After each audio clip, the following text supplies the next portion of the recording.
Doctor വന്ദനയ്ക്ക് അന്ത്യാഞ്ജലി അർപ്പിക്കുന്നതിനിടെ പൊട്ടിക്കരഞ്ഞ ആരോഗ്യമന്ത്രി വീണ George. കഴിഞ്ഞ ദിവസം വന്ദനയുടെ മരണവുമായി ബന്ധപ്പെട്ട് വീണ ജോർജ് നടത്തിയ പ്രതികരണത്തിലെ പരിചയക്കുറവ് പരാമർശം വലിയ വിമർശനങ്ങൾക്ക് വഴിവെച്ചിരുന്നു. തുടർന്ന് മന്ത്രിക്കെതിരെ സംസ്ഥാനത്ത് പ്രതിഷേധങ്ങൾ നടക്കുന്നതിനിടെയാണ് വന്ദനയെ അവസാനമായി ഒരു നോക്ക് കാണാൻ വീണ ജോർജ് എത്തിയത്. കനത്ത പോലീസ് സുരക്ഷയിലാണ് വീണ ജോർജ് വന്ദനയുടെ വസതിയിൽ അന്ത്യാഞ്ജലി അർപ്പിക്കാനെത്തിയത്. കോട്ടയം മുട്ടുച്ചിറയിലെ വീട്ടിലെത്തിയ മന്ത്രി വന്ദനയുടെ മാതാപിതാക്കളെ ആശ്വസിപ്പിച്ചു. നിറമിഴികളോടെയാണ് ആരോഗ്യമന്ത്രി വന്ദനയ്ക്ക് യാത്രാമൊഴി നൽകിയത്.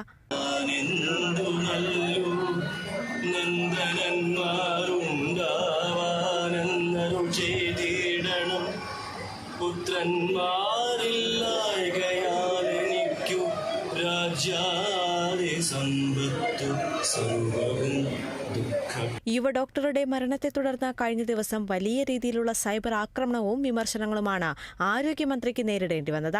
ആരോഗ്യമേഖലയിലെ സുരക്ഷാ പിഴവിന് മാത്രമല്ല, മന്ത്രിയുടെ നാക്കുപിഴവിനും കടുത്ത വിമർശനങ്ങൾ ഏൽക്കേണ്ടി വന്നു. കൊല്ലപ്പെട്ട വന്ദനയ്ക്ക് പരിചയക്കുറവുണ്ടായിരുന്നു, ആക്രമണമുണ്ടായപ്പോൾ വന്ദന ഭയന്നു എന്നിങ്ങനെയുള്ള പരാമർശങ്ങളിലാണ് വലിയ രീതിയിൽ വിമർശിക്കപ്പെട്ടത്. ഈ മോൾ ഒരു ഹൗസ് സർജനാണ്, അത്ര എക്സ്പീരിയൻസ്ഡ് അല്ല.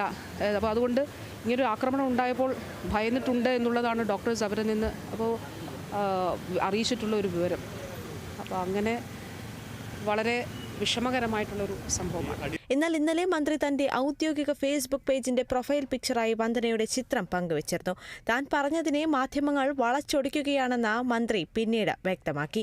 എന്നാൽ ഇന്ന് വന്ദനയുടെ വസതിയിലെത്തിയ മന്ത്രി മാധ്യമങ്ങളോട് സംസാരിക്കാൻ തയ്യാറായില്ല. വിവാദ പ്രസ്താവനയിൽ മന്ത്രിക്കെതിരെ പ്രതിപക്ഷവും രംഗത്തുണ്ട്. മന്ത്രിയുടെ പ്രസ്താവനയിൽ പ്രതിഷേധിച്ച് വിവിധ സംഘടനകൾ വീണ ജോർജിന്റെ മണ്ഡലമായ പത്തനംതിട്ടയിൽ പ്രകടനവും യോഗവും നടത്തി. KGMOയെയും IMAയും പത്തനംതിട്ട ജനറൽ ആശുപത്രിയിൽ നിന്ന് നഗരത്തിലേക്ക് പ്രകടനം നടത്തി.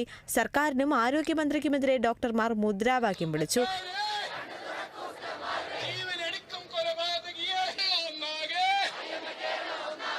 വീണ ജോർജിന്റെ നന്നുവാക്കട്ടെ MLA ഓഫീസിലേക്ക് KSU പ്രവർത്തകർ നടത്തിയ മാർച്ചിൽ പോലീസും പ്രവർത്തകരും തമ്മിൽ ഉന്തും തള്ളുമുണ്ടായി.